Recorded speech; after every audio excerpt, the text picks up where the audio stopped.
Hair free and hair grow ক্লিনিকে আসছি hair transplant করার জন্য। একটু বেটার লুকের জন্য আর কি, একটু যাতে ভালো কনফিডেন্স পাওয়া যায় পাবলিক স্পিকিং এ। আমি বিয়ার ট্রান্সপ্লান্ট করতে আসছি এই জন্য যে মানে একটা লুকের জন্য যে একটু যাতে বেটার হয় আর কি বেসিক্যালি। সো একটু কনফিডেন্স বেশি পাওয়া যাবে, দ্যাটস ইট। হাই, আমার নাম কল্লোল বিশ্বাস, আমার বয়স 27।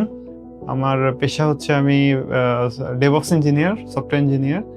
আর আমার লোকেশন হচ্ছে আমি কুষ্টিয়া থেকে এসেছি। আসলে আমার একটু চাপদারি ভালো লাগে টু বি অনেস্ট। আর মানে আমার এখন যতটুকু আছে আমার কোনো সমস্যা নাই, বাট আমার মনে হয়েছে যে এটা করলে আর একটু বেটার হবে আর কি, লুকটা একটু বেটার হবে, দ্যাটস ইট। সবই ঠিকই আছে, বাট আমার মনে হয়েছে যে সামথিং মানে একটু ট্রাই করি, দেখি কি হয়, একটু যদি বেটার হয় আর কি। বিয়ার ট্রান্সপ্লান্ট করার আগে আমি মিনক্সিডিল বা এই ধরনের কিছু মানে হেয়ার গ্রো জন্য যে ভাইটামিন গুলো আছে ওগুলো ট্রাই করেছি, বাট আসলে কোনো লাভ হয় নাই আলটিমেটলি। এই জন্য আমি বিয়ার ট্রান্সপ্লান্ট সম্পর্কে জানি 2020 সাল থেকে আর কি, একটু অনলাইনে সোশ্যাল মিডিয়া থেকে দেখছি আর কি। আমি আসলে সোশ্যাল মিডিয়াতে রিভিউ দেখছি, তারপরে আমি তো আসলে জানি না, প্রথমে চিন্তামও না। সো রিভিউ দেখার পরে আমার মনে হচ্ছে যে না, দেখি একবার ট্রাই করে দেখি কি অবস্থা।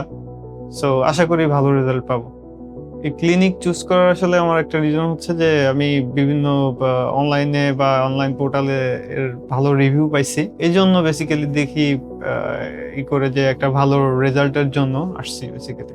আসলে ওটিতে যাওয়া একটা মানে নার্ভাসনেস তো আছেই, তারপরে এক্সাইটমেন্টও কাজ করতেছে মানে রেজাল্টের জন্য। দেখি মানে কি হয়, একটু এক্সপিরিয়েন্সটা নিতে পারবো।